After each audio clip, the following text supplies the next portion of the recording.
Okay, so we have the Laplace transform, which we've defined to be the Laplace transform of f is the integral from 0 to infinity f of t e to the minus st dt. We have a bunch of rules. We know the Laplace transform of t to the n is n factorial over s to the n plus 1. Laplace transform of e to the at is 1 over s minus a. And Laplace transform of sine of at is equal to a over s squared plus a squared. Laplace transform of cosine of at is s over s squared plus a squared. And we would like to come up with some more rules. So for example, what if we had the Laplace transform of t cubed times e to the minus 3t? We already know we have to be able to deal with stuff like that. And that's going to turn out to be a little complicated. So let's start off, make it a little easier. Suppose we just have 1t of f of t, and we want to know what's going to happen with that. Well, let's go back to our definition. By the way, for any of these things, it's going to always be important to go back to the definition and ask, what does it imply? So this is what t of f of t e to the minus st dt by definition. The thing to notice is the derivative with respect to s of minus st is minus t. And there's a t there.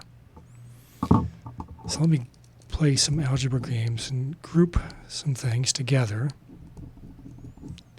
So I can think of this as t times e to the minus st dt. But I'm off by a derivative if I want to think about this as I'm off by a negative sign if I want to think about this as a negative, as a derivative. So if I take negative f of t times minus t e to the minus st dt, the negatives cancel and I get the exact same expression.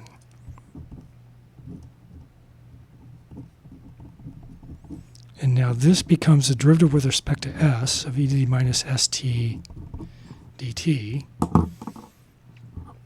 And this is a bound for 0, or for t, and this is a bound for t. I'm integrating in t.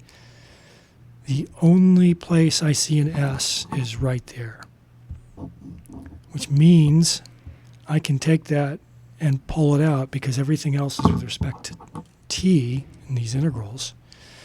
So I get minus, so I'm going to pull out the minus sign as well, minus the derivative with respect to s of the integral from 0 to infinity of f of t e to the minus st dt. And that makes me happy because this is just the Laplace transform of f. So the Laplace transform of t times f of t is minus dds, the Laplace transform of f. So let me restate that. If I take the Laplace transform of t times f of t, that's the same thing as taking minus the derivative with respect to s of the Laplace transform of just f by itself. What if I add t squared f of t? Well, if I go back to my definition, this is t squared f of t e to the minus st dt. I'm going to do exactly the same thing I did before. I'm going to write the t squared e to the minus st dt together. Now let me just write this as t times t.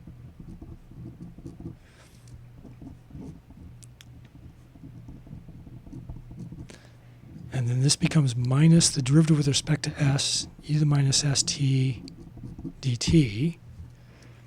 So I can pull out the minus derivative with respect to s.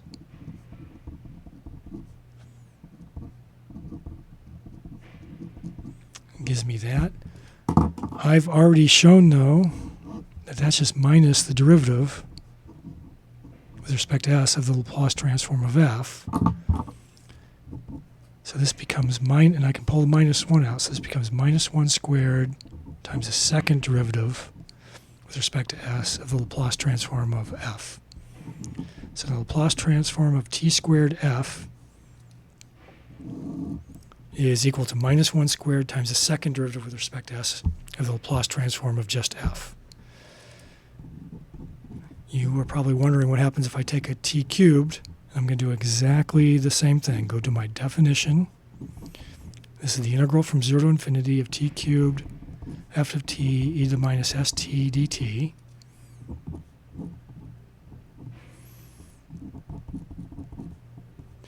I can write this as t squared times t e to the minus st dt. This is minus the derivative with respect to s of e to the minus st. So this, pull this minus the derivative with respect to s out, and this is because s and t are different.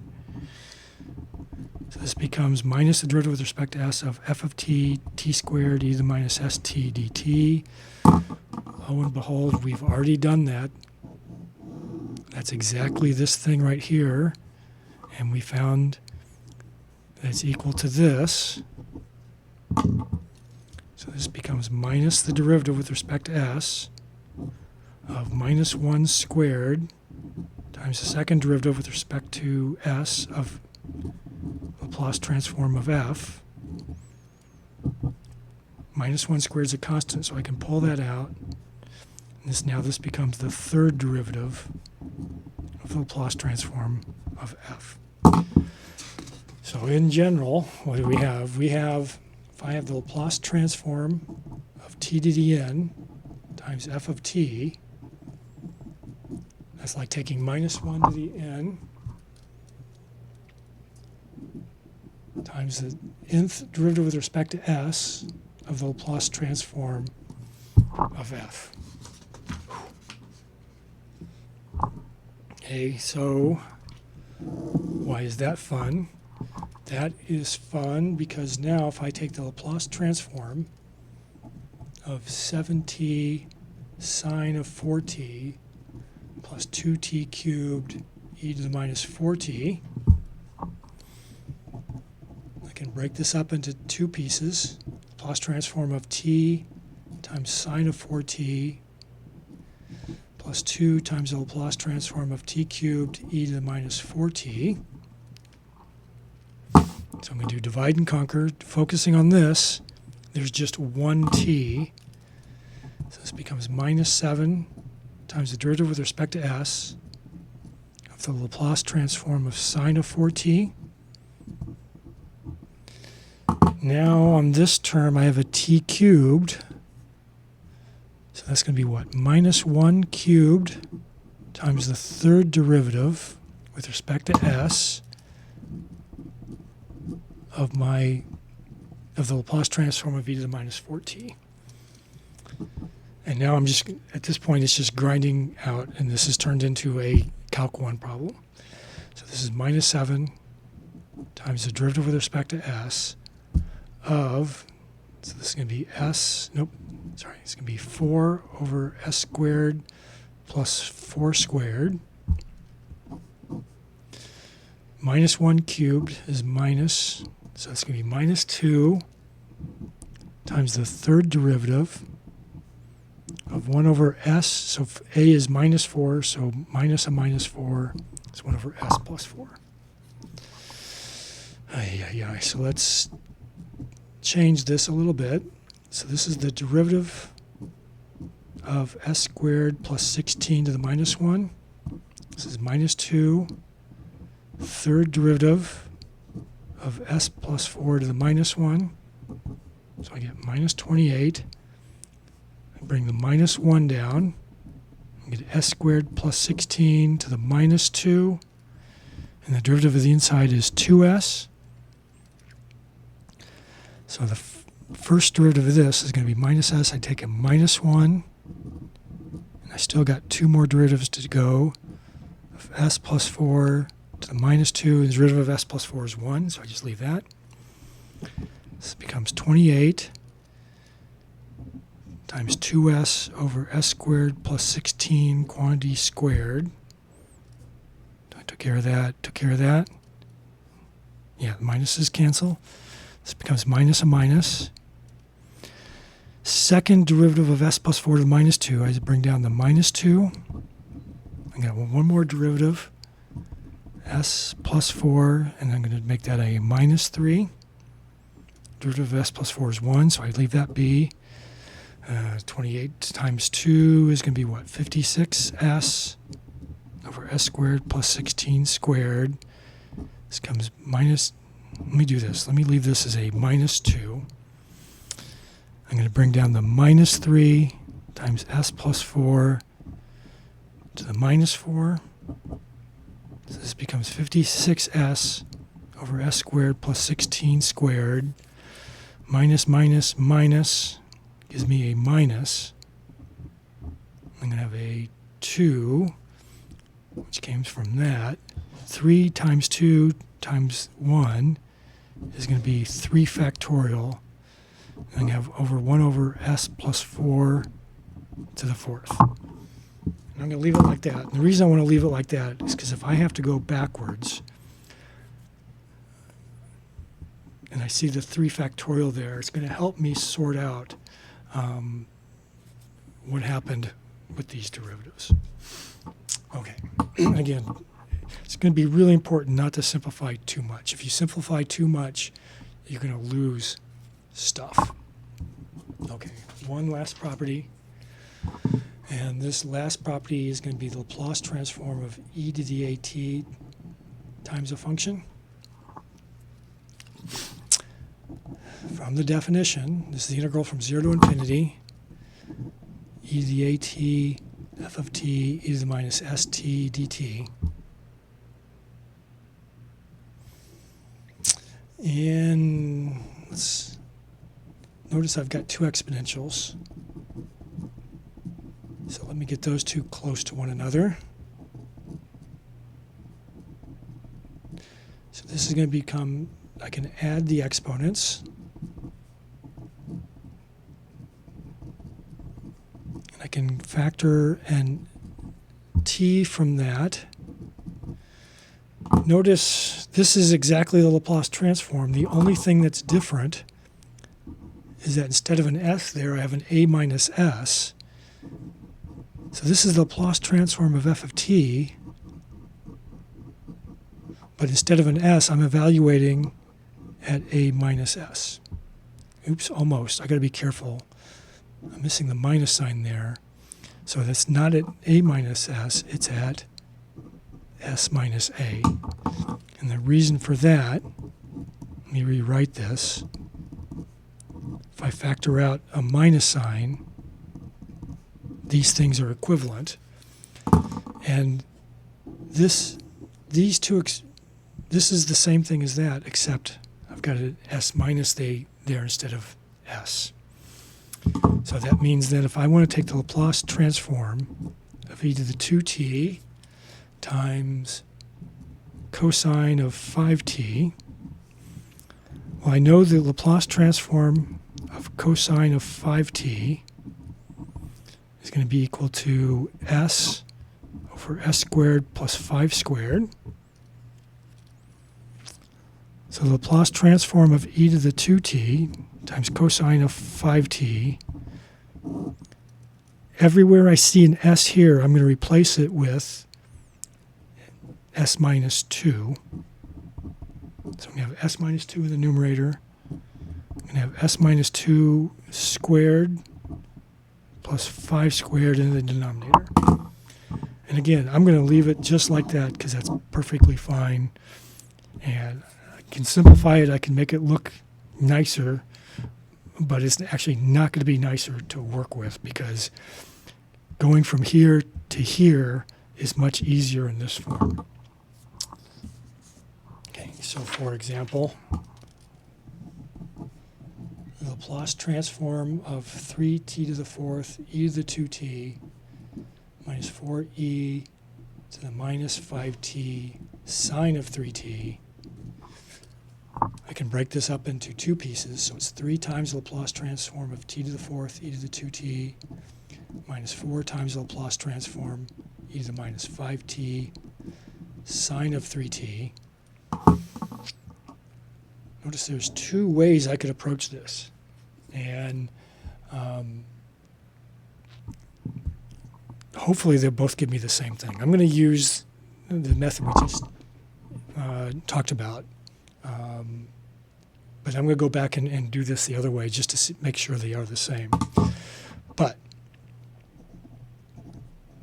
the Laplace transform of t to the fourth is going to be 4 factorial over s to the fifth. So that means, because of that 2, this is going to be 3 times 4 factorial. Everywhere I see an s, I'm going to replace it with s minus 2.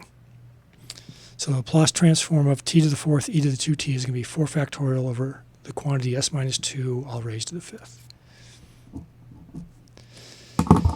Now for this, the Laplace transform of sine of 3t is going to be 3 over s squared plus 3 squared. So now everywhere I see an s, I'm going to replace it with s minus a minus 5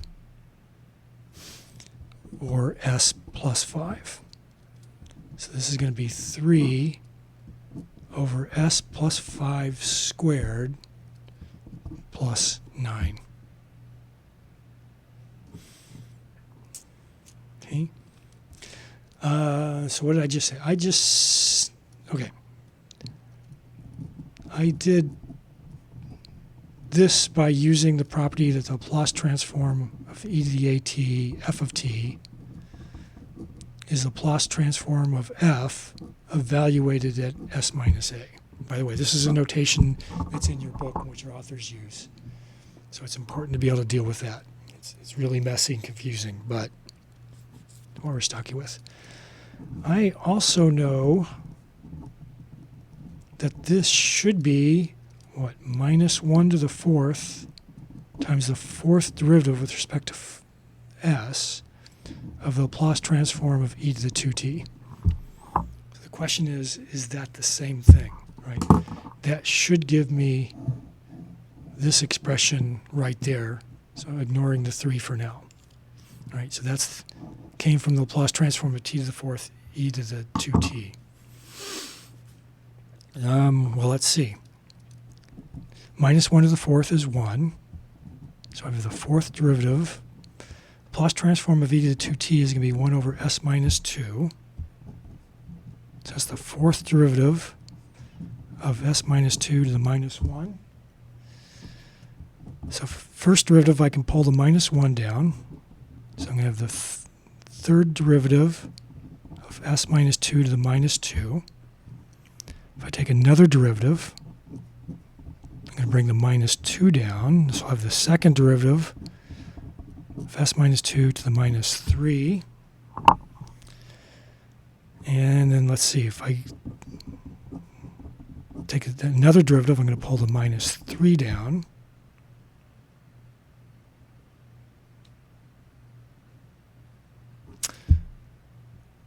What happened? 4, 3, 2. Okay, so 1. Yeah, we're okay. And now I'm going to reduce the minus 3 to a minus 4. And now when I take this derivative, so I leave the minus 1, the minus 2, the minus 3 alone, I'm going to bring down a minus 4, and I'm going to get s minus 2 to the minus 5.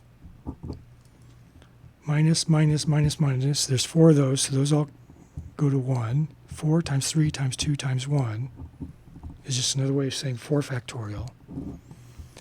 And then I'm going to have s minus 2 to the fifth, and notice this is exactly equal to what I had up there. So either way, either of these things could have been fine. Pick the way you like. Whichever you see first and makes most sense to you is perfectly fine.